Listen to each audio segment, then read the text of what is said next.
ښه په پیسو بد په پیسو دغه او دا په پیسو ښه په پیسو بد په پیسو دغه او دا په پیسو ژوندون ته اخلم د قاتل نه هره سا په پیسو د سرمایې د جادوګر نظام د زور په سبب د سرمایې د جادوګر نظام د زور په سبب سبا ته ګوره چې هرسیږي به هوا په پیسو. سلامونه ګرانو کتونکو، ستاسو ادبي ملګری داود شاه درد یم تاسو خپرونه اورئ. معیار د معیار خپرونه مو نن راوړې ده ګلبېلې کوچانو کلي ته، چېرته چې ډېر ګران او ډېر تکړه شاعر ښاغلی سیار مخلص صاحب ژوند کوي. ښاغلی منن په خپرونه کې میلمه دی، د دوی په ژوند باندې خبره کوو، د دوی شاعرۍ نه خوندونه اخلو او ډېر محترم ډېره مینه او احترامات ومنئ. ډېره ډېره مننه ستاسو چې تاسو قیمتي وخت وکړو ما له رالې، ستاسو ډېره ډېره مننه. مخلص صاحب هر څه نه وړاندې تاسو د معیار کتونکو سره خپل ځان معرفي کوئ. زما نوم سیار خان مخلص دی، د 400 روډ ګلبېلې کوچانو کلي سره تعلق لرم او شاعري مې د 1995 نه تقریبا شروع کړې ده. 1995 نه د ادب ته راغلي او د غلیق کوي، ډېر ښه. مخلص صاحب دا راته هم ووایي تر دې دمه مو څه کتاب راغلی دی که نه؟ یاره غزلې مزلې نظمونه هر څه ډېر لیکلي دي، خو د وخت سره بس هغه زمونه روک شي. بیا چې اوس مې تقریبا انشاءالله کتاب ته مې ځان تیار کړی دی، انشاءالله امید دی چې داسې میاشت نیمه کې به مې کتاب راشي که خیر وي. مخلص صاحب پته مو یو ورته الله دې په خیر راولي، دا خو زمونږ بلکې د قوم اساسه ده. دا راته ووایي چې شروع کې به مو د چا نه زده کړې کولې، ردیب کاپیه د چا نه مو سم کړي که نه؟ شروع کې خو چې موږ شاعري شروع کړو نو د قافیې په ردیب په دې څیزونو باندې پوهېدو نه، په ټي وي باندې به یو پروګرام کېدو اباسین، زه بیا ټي وي سټیشن ته لاړم نو نثار خلیل صاحب هلته ناست و، ما یې ځم د اباسین پروګرام کې یو نظم ویم، هغه تاسو د خپل نظم دلته محب الله شوق صاحب ناست، هغه اوس چېرې په معیار پوره دی نو بیا به تاسو پروګرام وکړئ. زه چې محب الله شوق صاحب له لاړم نو هغه راته بیا د قافیې د ردیب او د بحر او وزن دا ټول هر څه راته هغه وښول، نو تقریبا چې محب الله شوق صاحب زمونږ استاد دی. ډېره ښه ده. ګرانه ملګري په تمه دي ستاسو شعرونو ته خپل شعرونه را سره شریک کړئ. دا یو څو شعرونه دی، یو غزل دی چې مطلب ده چې جنون څومره ښایسته دی، دا جانان څومره ښایسته دی، جنون څومره ښایسته دی، دا جانان څومره ښایسته دی، او دا درد څومره خوږ دی، دا هجران څومره ښایسته دی. او دویم شی دی چې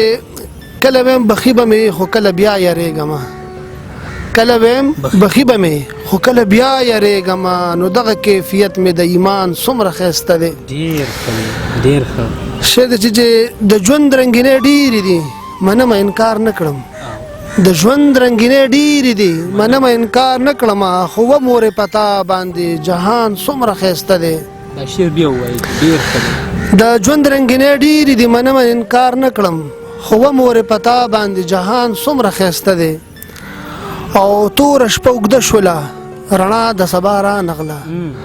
توره شپه اوږده شوله رڼا د سبا رانغله، نو یا بلال زار شم ستا ځان څومره ښایسته دی.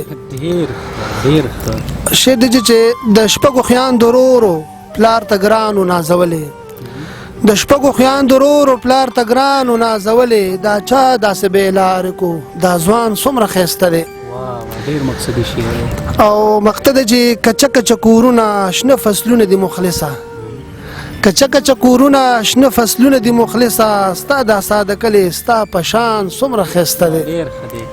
مخلص صاحب نور خپل شعرونه را سره هم شریک کړئ، موږ به ترې هم خوندونه واخلو، کتونکي به ترې هم خوندونه واخلي. دا بل غزل دی چې څو کړم د دواړو سترګو نم سره، څو کړم د دواړو سترګو نم سره، راغله جدایي چې د صنم سره، او ماته د هر چا مخکې ستا مخ کاري، ماته د هر چا مخکې ستا مخ کاري، ځکه مې شوه مینه ټوله لم سره.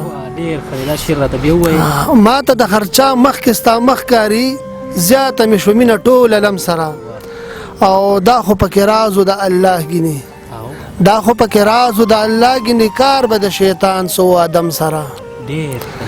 بل شی دی چې نوی کلمې ټول د په وسلو مین، نوی کلمې ټول د په وسلو مین، ختم شوله مینه د قلم سره، او ټولو طبيبانو جواب کړم ټولو طبيبانو جواب کړم زه ګل رغېږم ستا دم سره او ګوره میمونه په وینو ولامبل ګوره میمونه په وینو ولامبل رک دي شمینه د چیلم سره ګوره میمونه په وینو ولامبل ګوره میمونه په وینو ولامبل رک دي شمینه د چیلم سره او مقتل چې کله چې غم نه وینو غمګین یم کله چې غم نه وینو غمګین یم او زه مخلص عادت یم د غم سره ډیر خدای مخلص صاحب ډیر ښکلي شعرونه ګرانه یو غزل به را سره بل شریکوي خو یو پوښتنه درنه کومه غزل مې راته وویې د خوښې صنف مو کم یو دی تبزمایي په کم صنف کوئ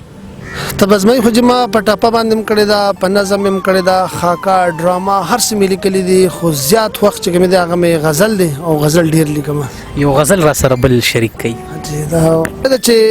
زړګی مې بې سکونه بې قرار دی ورپسې زړګی مې بې سکونه بې قرار دی ورپسې او کتل مې هر کلی او هر ښار دی ورپسې او پشته مال کې پریشان دی ورګورې ملګرو پشته مال کې پریشان دی ورګورې ملګرو د خویاندو برخه نه مني ازار دی ورپسې